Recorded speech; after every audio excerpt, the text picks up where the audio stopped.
What's up, everyone? Welcome back to the TheJundFund. We're back for another booster box opening. It is time for the Brothers War here in Magic the Gathering. Huge set, lots of lore implications for sure. My buddy Corey donated this box to the channel here. I'm super excited to open it. Let's get started. All right, everyone, let's get started here. Brothers War, the latest set in Magic the Gathering. Obviously, like I said, huge impact as far as the story is concerned. We all are aware of the Brothers War, at least most of us are or should be.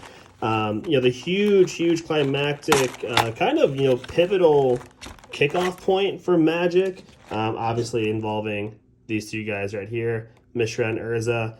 The two brothers, very skilled artificers, each in their own right, and then the conflict that happens between them, and some outside influence obviously playing a factor there as well, especially with Mishra. But I won't spoil anything for those that aren't aware of it. You should definitely read it, though. It's awesome.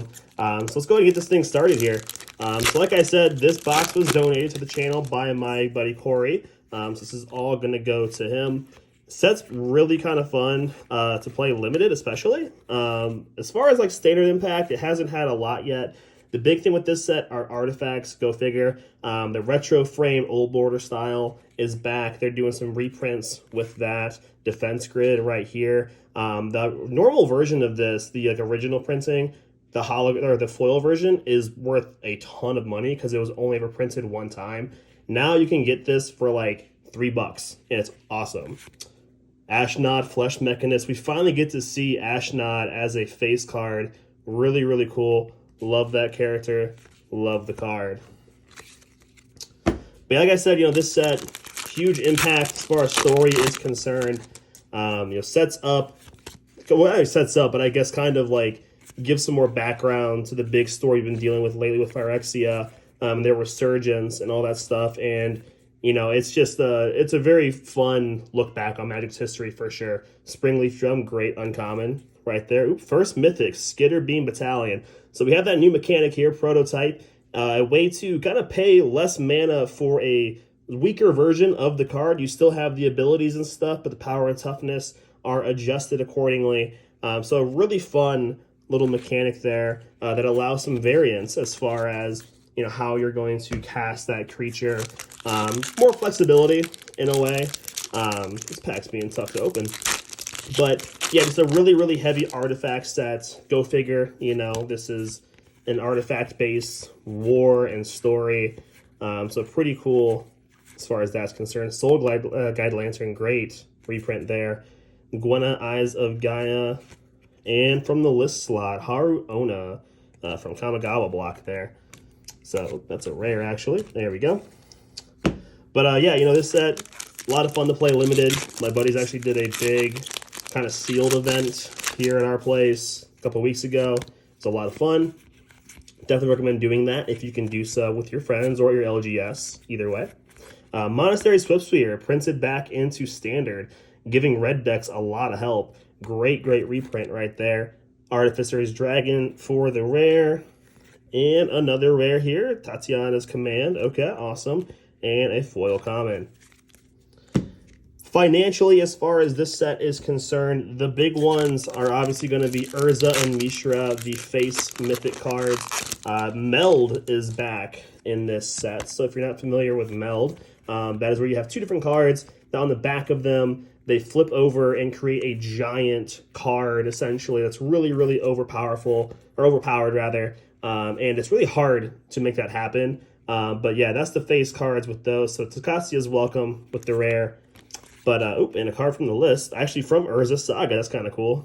Gaia's Embrace, all right. But yeah, the Urza and Mishra face mythics, they meld together with the respective cards, the Weak Stone, the Might Stone, and then Phyrexian Dragon Engine to create, either a giant Planeswalker in Urza's case or a giant Phyrexian Hellbeast in Mishra's case. But those two face mythics are actually really hard to find, it seems like. So they're pushing about $35-40 or so in the market, and they are holding that value pretty strong. With a card from the list here, from Chronicles, I do believe, Banding right there. A mechanic that I don't think we'll ever see again, and it's probably for a good reason. I keep putting these rares where the mythics are. I apologize for that. Let me fix this real quick here. There we go. But yeah, other than that, you know, this set financially, it's a standard set. So there's not going to be a ton of immediate value, obviously. Most of it's going to be in the mythics, go figure, or a few chase rares. But really, it's these old border artifacts that tend to be kind of the crazy ones here. Ooh, there we go. Foil Howling Mine in the retro frame. Very, very cool. So there's a lot of variance with these in that they have these schematic versions of them. So it kind of looks like Da Vinci style blueprint versions of the cards, essentially. And those go for a pretty penny, but what really goes for a lot are the serialized versions of them. So here's kind of the schematic thing I was talking about.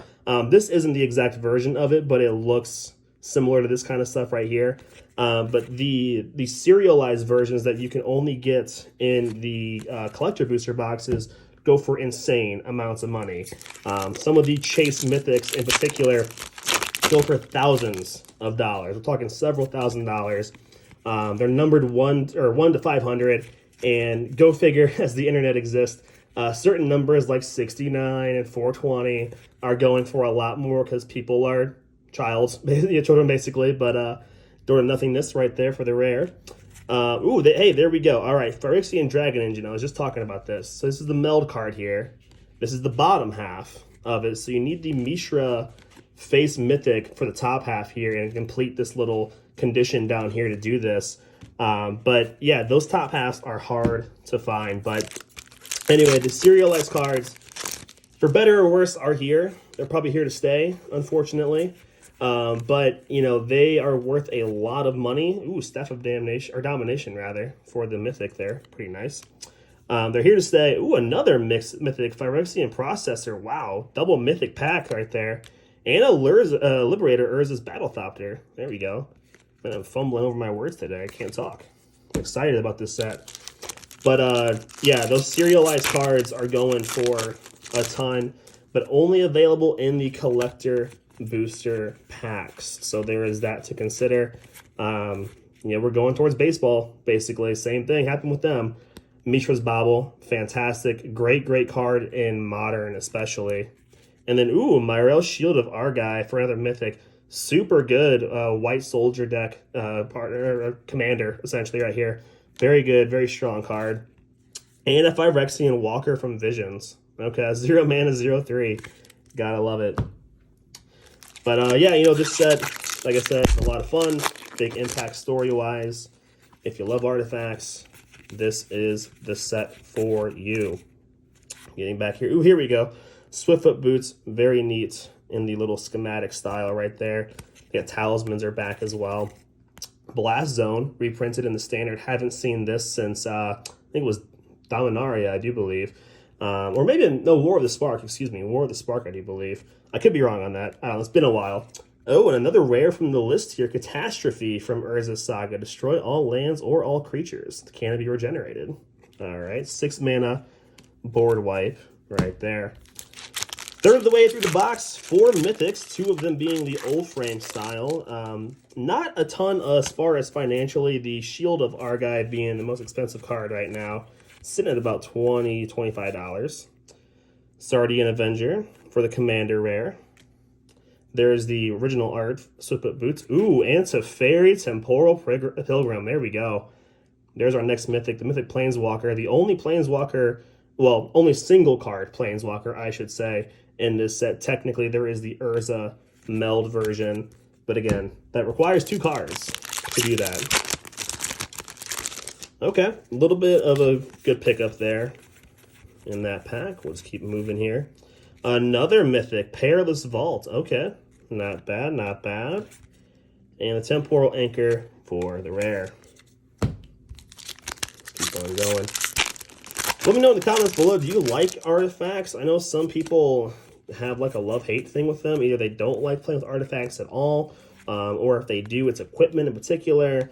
What we feel about, like, you know, mana rocks. Are they a problem? Should they slow down on those? What are your thoughts? Let me know.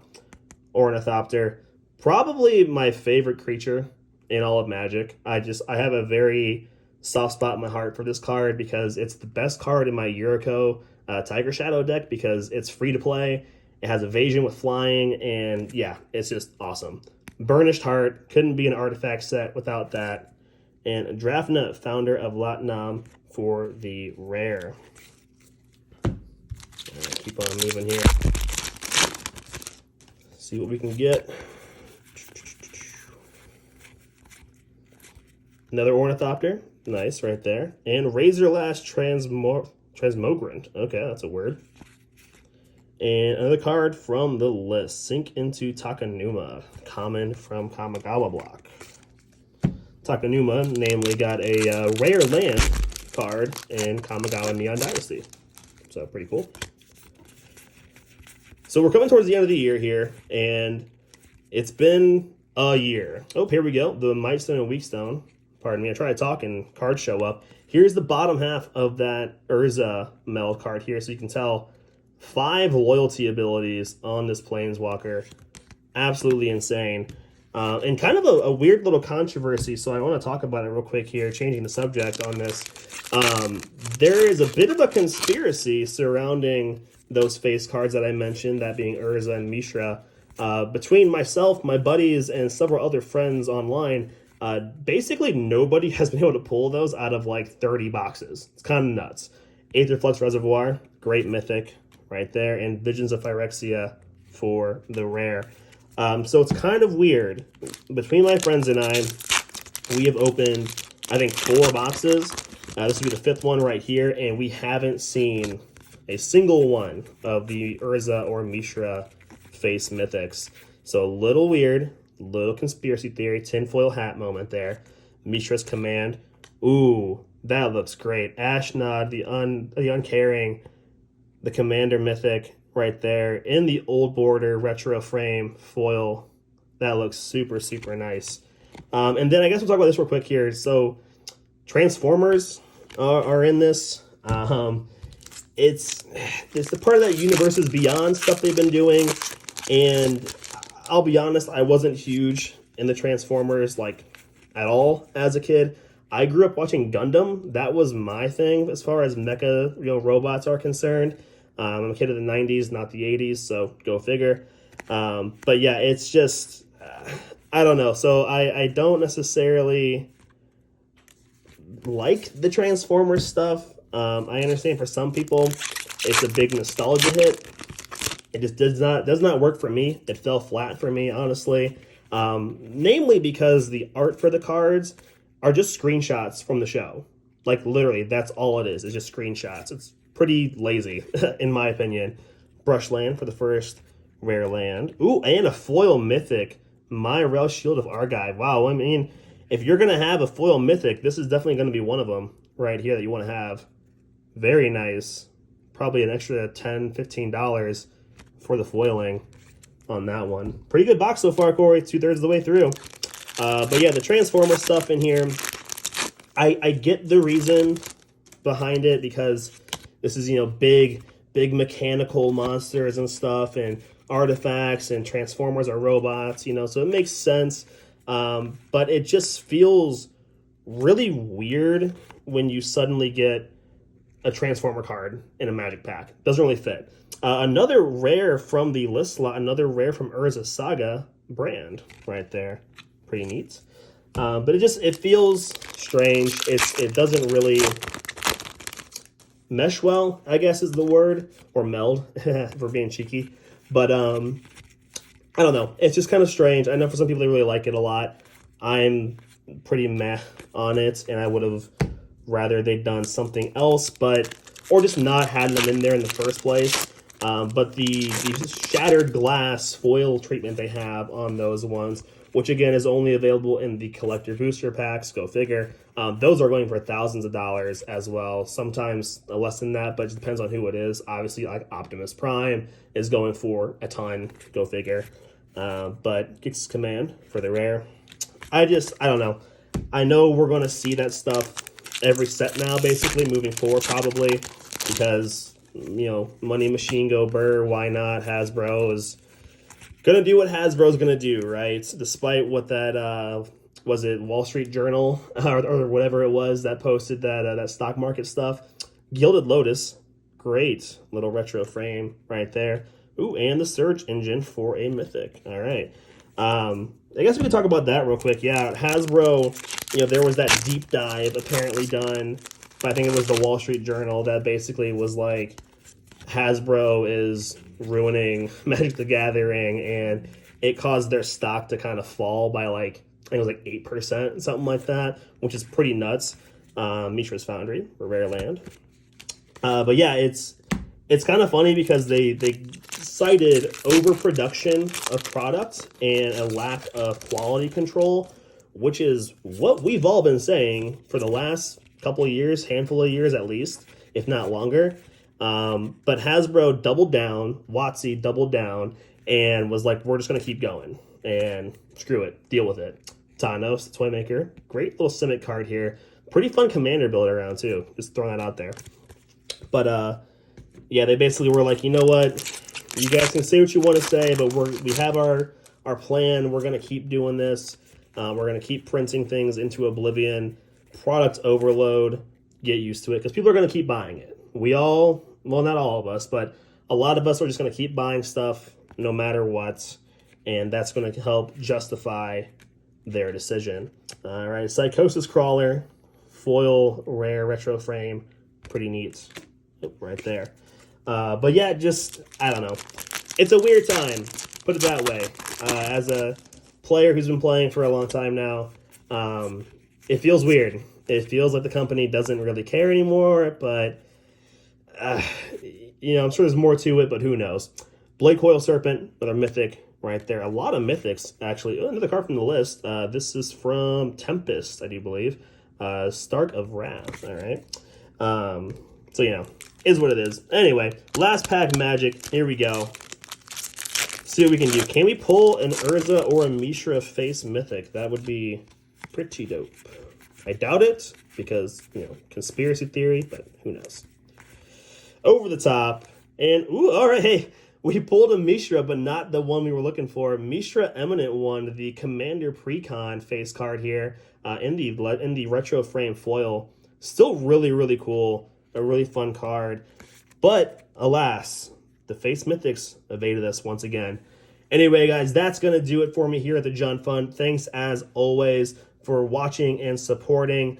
Be sure to follow me on all my social media. Catch us on Trying Casually. We usually stream with them pretty frequently as well.